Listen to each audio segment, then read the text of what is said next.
at Ward Hi-Tech and we're going to show you their machines of the week. So the first machine we're going to look at is the Hwacheon 450 AL machine.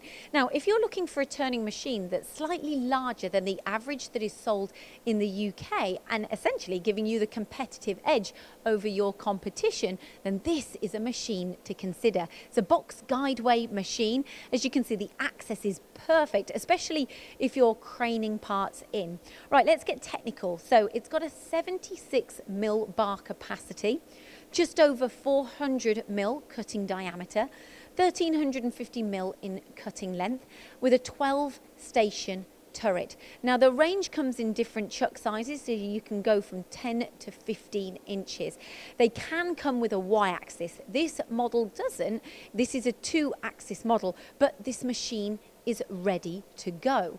Another model we're going to look at is this one over here. As you can see, it's just landed, and this is the 550A model. So it's a bigger machine, but both of these machines are also included in the Ward Hi-Tech's finance package, where you buy now and pay nothing for 6 months. Get in touch with Ward Hi-Tech for more information.